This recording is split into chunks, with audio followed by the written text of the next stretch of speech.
Oui, ça allait. J'invite toutes celles et ceux qui nous écoutent à être extrêmement prudents. Et je voudrais surtout avoir une pensée pour celles et ceux qui, aujourd'hui encore, dorment à la rue. Il y a eu la nuit de Noël, Morgan, 35 ans, un homme qui est mort de froid à Reims. Avant d'aller plus loin, clique sur s'abonner. Chaque seconde compte. Alors reste avec nous. Fais-le maintenant et abonne-toi. Il y a eu le 30 décembre, Fernand, 72 ans, qui est mort à Paris. Et malheureusement, la liste est longue puisque nous avons au moins 7 personnes qui sont décédées du froid ces 2 dernières semaines. Et le collectif des morts à la rue parle de 912 personnes qui sont mortes de la rue, de l'inaction de ce gouvernement. En 2025 ? En 2024, c'est les chiffres de 2024. Les chiffres de 2025 viendront un peu après. C'est un record, malheureusement. La plus âgée d'entre elles avait 93 ans, les plus jeunes d'entre eux avaient quelques jours. Et c'est une indignité absolue que dans la France, 7e puissance mondiale, il y ait encore des gens qui soient condamnés à mort en vivant à la rue de cette manière. Et donc j'appelle à faire respecter, à la fois à faire ouvrir les bâtiments publics et à faire respecter la loi de réquisition qui date de 1946 et qui a été utilisée la dernière fois en 1999. À l'époque, il y avait 1000 bâtiments qui avaient été réquisitionnés. Je rappelle que la réquisition, contrairement aux cris d'orfraie qui sont bâtiments publics, des bâtiments privés. Ce sont des bâtiments privés. À l'époque, c'était des bâtiments des assurances et des bâtiments de compagnies financières. Il y avait donc 1000 bâtiments, que c'est des réquisitions qui sont temporaires, avec indemnisation du propriétaire, et qu'il y a 3 millions de logements vacants dans ce pays.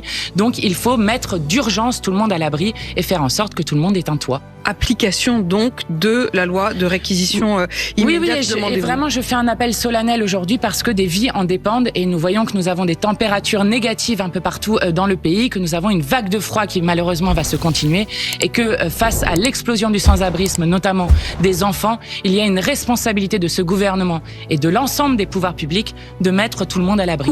Coupable de ces condamnations à mort. Oui, moi j'ai honte de voir que là encore, dans un pays aussi riche que le nôtre, nous avons un président de la République qui, je le rappelle, est arrivé en 2017 en disant « Dans un an, plus personne ne dormira à la rue ». Dans cet extrait de l'interview de Mathilde Panot, la question du grand froid devient un révélateur politique et moral. Elle rappelle des chiffres lourds, des dizaines de personnes mortes dans la rue, parfois très âgées, parfois à peine nées, dans un pays pourtant classé parmi les grandes puissances économiques mondiales. Son propos s'appuie sur un argument central. L'existence d'un droit déjà inscrit dans la loi de réquisition de 1946, qui permettrait, selon elle, de mobiliser des logements vacants pour répondre à l'urgence humanitaire. Derrière cette revendication, une idée forte, quand les moyens existent, l'inaction devient un choix politique.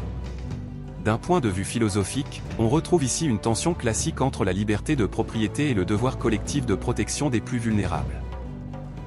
Comme l'écrivait Hannah Arendt, la dignité humaine cesse d'être abstraite lorsqu'elle se confronte à la survie. La question posée n'est donc pas seulement sociale, mais profondément éthique. Jusqu'où une société accepte-t-elle de voir mourir les siens au nom de l'ordre établi ? Et pendant que ce débat se poursuit, l'interview continue. Eh bien, nous avons une explosion du sans-abrisme jamais vue depuis 70 ans dans ce pays.